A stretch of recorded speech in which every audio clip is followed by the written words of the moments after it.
Le prix du riz sur le marché augmente progressivement. D'un autre côté, les experts en agriculture ont averti que la prochaine production rizicole risque d'être faible. Pour cause, la faible quantité de précipitations, conséquence du changement climatique. Les délestages auraient pu être résolus en grande partie à l'heure actuelle si les dirigeants avaient mis en œuvre les projets Voulbé et Saoufk depuis le temps qu'ils sont au pouvoir, a déclaré le président national du parti HVM. Il n'est donc pas surprenant que la situation nationale soit tendue à l'heure actuelle.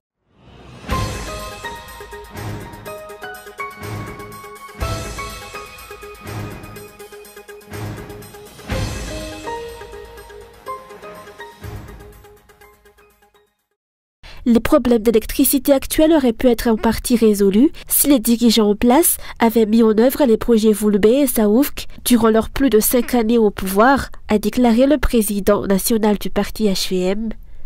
Il n'est donc pas surprenant que la situation nationale soit tendue à l'heure actuelle, où des manifestations populaires dues aux coupures incessantes d'électricité et d'eau se produisent presque chaque nuit.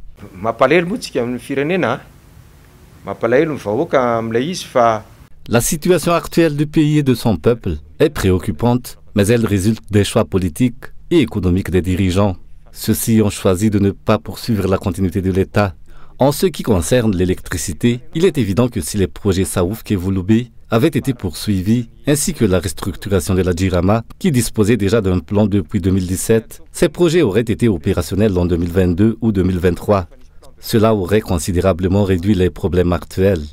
Cependant, le véritable problème réside dans l'incapacité des dirigeants à assumer leurs responsabilités durant leurs 6 années de pouvoir, notamment en ce qui concerne l'entretien des infrastructures routières et électriques.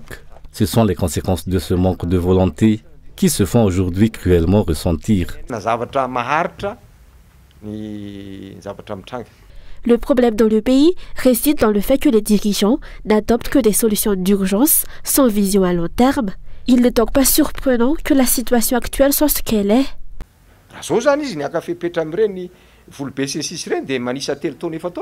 Si une décision concernant les projets Saoufk et Voulbé est prise maintenant, il faudra attendre 3 à 4 ans avant qu'ils ne deviennent réellement opérationnels. Les problèmes d'eau et d'électricité ne se limitent pas à Antananarivo, mais touchent tout Madagascar. Imaginez à Maïvatanan, il fait 41 degrés Celsius sans eau, et à Madzang, 36 degrés Celsius avec un approvisionnement en eau insuffisant, sans parler du cas de l'électricité. Ce n'est pas pour critiquer, mais il est évident que les décisions économiques ne devraient pas être prises de manière précipitée. Si nous continuons à privilégier des solutions d'urgence, les résultats seront les mêmes. La conséquence de cette gestion est la multiplication des manifestations populaires auxquelles les autorités répondent par la violence. Je n'incite pas à la violence, mais je me demande, les revendications des citoyens ne sont-elles pas légitimes, étant donné l'incapacité des dirigeants à répondre à leurs besoins?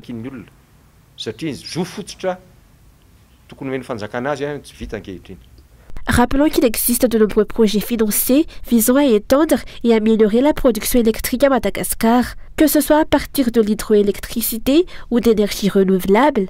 Cependant, leur évolution et leur impact restent inexistants jusqu'à présent, en raison du manque de volonté des dirigeants à résoudre le problème de l'approvisionnement en électricité dans le pays.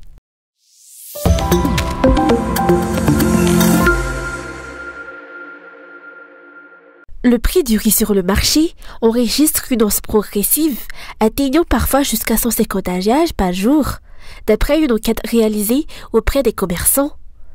À l'approche de la saison des pluies, les variétés de riz les plus touchées par cette augmentation sont le riz local, Vargas, et le riz semence, dont le prix varie entre 950 AGH et 1100 AGH.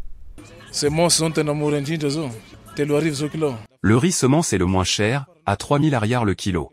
En revanche, le riz de luxe importé reste le plus coûteux. Les prix augmentent progressivement de 100 à 150 ariars. Le riz Makaliouk, quant à lui, est le plus vendu.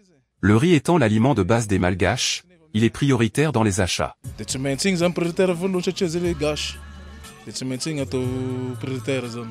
Les défenseurs des droits des consommateurs craignent une hausse de 100% du prix du riz en l'absence de mesures venant du ministère du Commerce. Les plaintes des consommateurs sur l'augmentation continue du prix du riz se multiplient actuellement.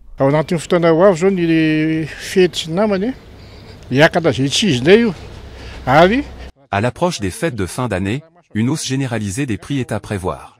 Sans mesure de contrôle et de suivi, les prix pourraient grimper jusqu'à 100%, chacun ajustant ses tarifs comme bon lui semble. Le coût du riz est devenu si élevé qu'il n'est plus en adéquation avec le revenu quotidien moyen. Nombre de personnes, faute de moyens, renoncent au riz pour se tourner vers des produits moins coûteux, car le prix d'un kilo dépasse leur revenu journalier. Le ministère du Commerce, à travers ses commissaires, devrait intensifier les contrôles pour suivre cette situation de près.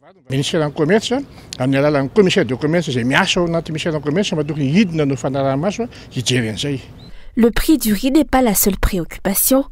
Le coût des produits de première nécessité, tels que l'huile et le sucre, reste élevé et pèse lourdement sur les ménages malgaches, dont le pouvoir d'achat est limité. Nombre de familles gagnent à peine 5 000 rials par jour.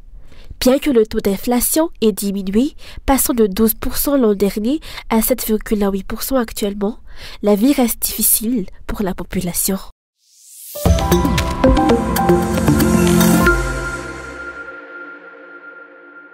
La prochaine production rizicole risque d'être faible, ont averti les experts en agriculture. Pour cause, en ce mois de novembre, de nombreuses rizières n'ont pas encore été irriguées en raison du manque d'eau. Cette situation est principalement causée par la faible quantité de précipitations liée au changement climatique et à la dégradation de l'environnement.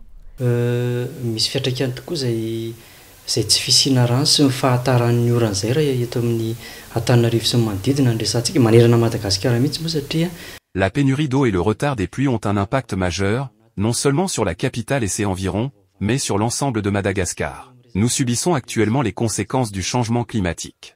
Pour l'agriculture et l'élevage, cela se traduit par un retard dans le repiquage du riz, ce qui affecte également la récolte. Si ce retard persiste, il risque de se prolonger jusqu'à l'hiver, compromettant ainsi le rendement des cultures et, par conséquent, la sécurité alimentaire.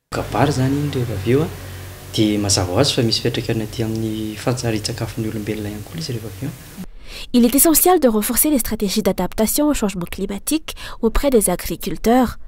Pour atténuer l'impact de la dégradation de l'environnement sur les cultures, il faudrait se pencher du côté des cycles de culture et les semences utilisées par les agriculteurs.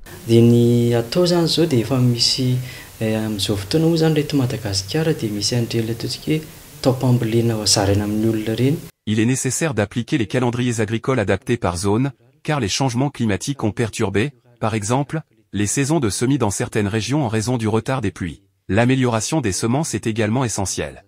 En ce qui concerne le riz, on distingue le riz cultivé en bas-fond et celui cultivé en versant. Il existe des variétés de riz résistantes au changement climatique, au retard des pluies, à la chaleur et à la sécheresse. Ces variétés sont étudiées et produites au sein de centres de formation et de recherche spécialisés.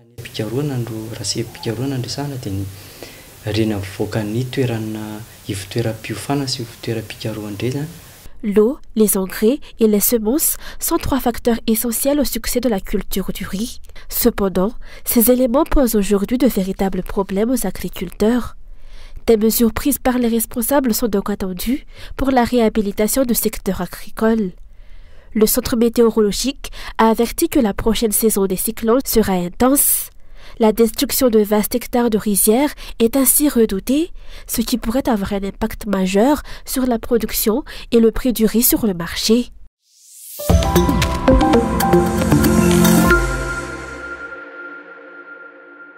6 novembre 1995, 6 novembre 2024, l'incendie du Rouva de Manzakamiadal a exactement fait 9 ans aujourd'hui. Dans la nuit du drame, les flammes ont consumé l'ensemble des palais et de nombreuses reliques n'ont pu être sauvées.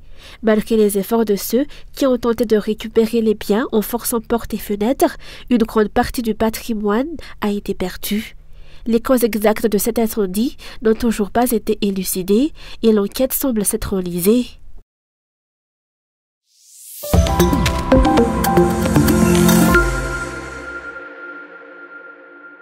Les cyclistes VTT de la 3e édition de Tekiot Keri poursuivent actuellement leur périple vers Mondave après être partis de Touliar le samedi 2 novembre dernier. Le trajet est long et en 4 jours, ils ont déjà parcouru plus de 350 km. La première étape du voyage les a menés de Touliar à Manguil. Ce segment n'a pas été trop difficile car le parcours était relativement court avec seulement 40 km à parcourir. C'est à partir de la 2e étape, de Manguil à Befandjila Sud, que le défi a commencé. Ce trajet de 113 km s'est avéré plus difficile en raison de la chaleur intense, rendant l'épreuve plus éprouvante. Le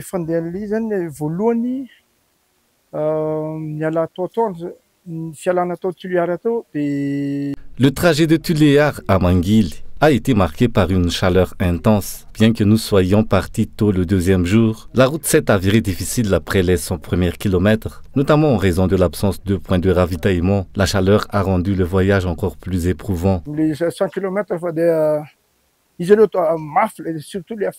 L'objectif de cette course de VTT est de contribuer à la construction de 4 citernes d'eau pour la région d'Ambovoubé-Andjoui, une cause qui suscite un grand enthousiasme parmi les participants, a expliqué une cycliste ayant déjà pris part à la deuxième édition de Tekot Kéré.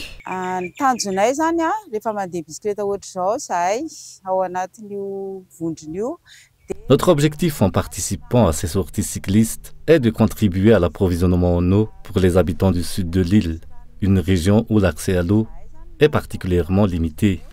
Chaque kilomètre parcouru est soutenu par des sponsors. Lors de la première édition, nous avons pu construire une citerne. Puis, lors de la deuxième édition, 2 citernes supplémentaires ont vu le jour. Pour cette nouvelle édition, notre ambition est de construire 4 citernes.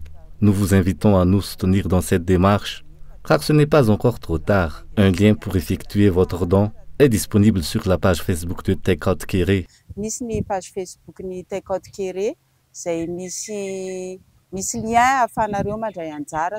Le périple a continué jusqu'à Mande avant que la 3e édition de Tekot Kéré n'atteigne Pelou-sur-Mer en traversant la forêt de Kirine. Tôt demain matin, ces passionnés de VTT prendront la route vers Mourdave, un trajet de 97 km. Le parcours s'annonce difficile car la route sablonneuse et la chaleur accablante poseront un véritable défi.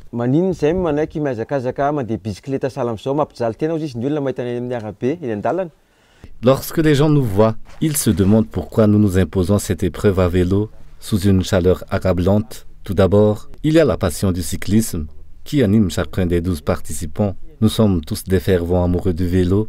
Ensuite, nous souhaitons soutenir une cause qui nous tient à cœur, à savoir l'accès à l'eau pour les habitants du Sud. Ces 2 convictions, notre passion pour le cyclisme et notre solidarité, nous motivent à collecter des fonds auprès de nos partenaires. Ces fonds serviront à financer la construction de citernes pour les habitants du Sud, là où nous passons.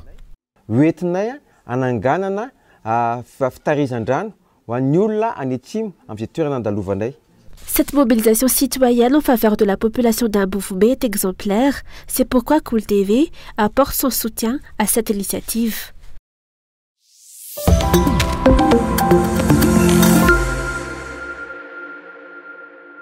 La démocratie n'est pas simplement un système politique, c'est un engagement à garantir que chaque voix soit entendue, que chaque citoyen soit respecté et que chaque vote ait son importance.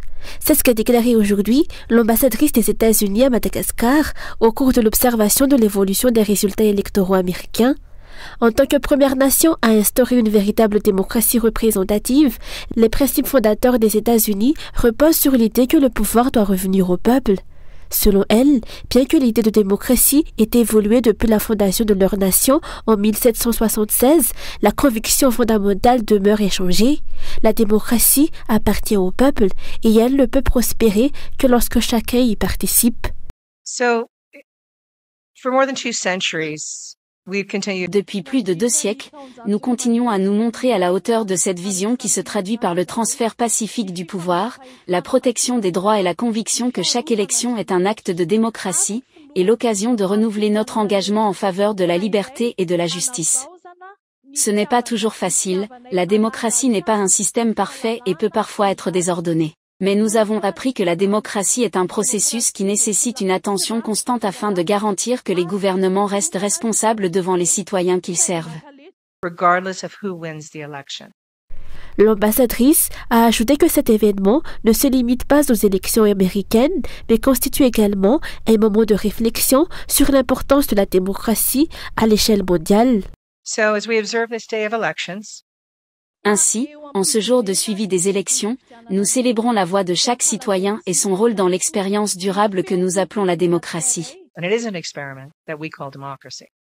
Ainsi, il est temps de reconnaître le rôle de chacun dans la garantie de l'épanouissement continu de la liberté et de la responsabilité à travers la démocratie.